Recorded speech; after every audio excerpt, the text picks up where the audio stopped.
In section 15.3, we introduced the generic gripper service, which is going to help us have an interface for different types of grippers. So the object gripper client, which is inside here, is aiming at giving some independence between ARM commands and gripper commands. That will help us to keep our focus on the task level, simply saying open or close, but not worrying about what kind of lower level details exist in the robotic gripper. Okay, so here we're using the generic gripper services package, and it was originally introduced in section 14.3. And here we have a CPP file called rethink right gripper service, rethink left gripper service, which are general class wrapper for the given gripper. So when we're using this service, our request might look simply as, hey, my command code is going to be equal to 1, which is a grasp, or my command code might be equal to 2, which is a release. And so that's all we need to do in terms of service. Open your hand, release your hand, or close your hand, grasp the object. And the service simply says successful or not. So this is a very general service that lets us keep our focus on the task level.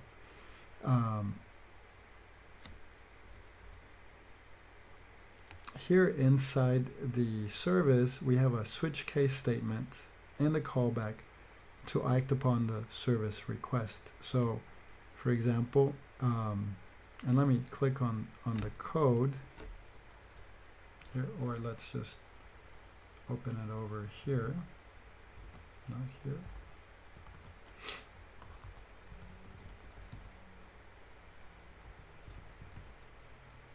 This is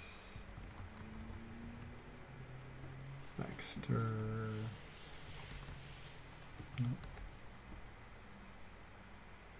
Generic gripper services, sorry.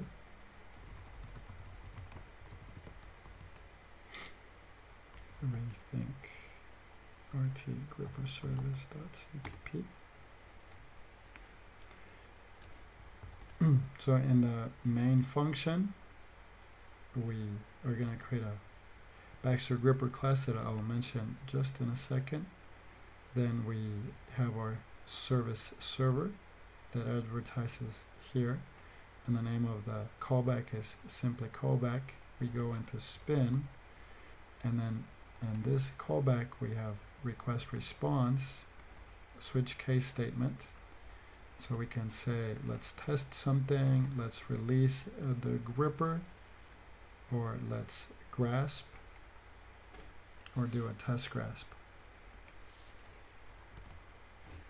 So here within the grasp, we might say closing the right gripper, and the way we actually implement that, the low level details are right here within the Baxter gripper pointer, calling the method right gripper close. The Baxter gripper object is actually defined in simple Baxter gripper interface header file.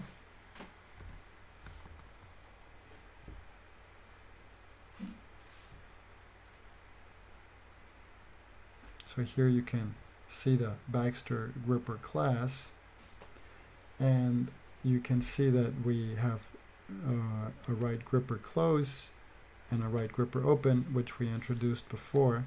Also for the left gripper, we can get the position for both of the grippers, and what we have particularly is a place where we initialize subscribers and publishers, which are setting up the advertisement with the right type. So when we say close, this is just going to call publish on a gripper command close message that we have already defined. And so the class is creating publishers and subscribers that tap into the Ride-Baxter topics as defined in this SDK and isolate the low-level detail from us and the client, facilitating our interaction with the gripper.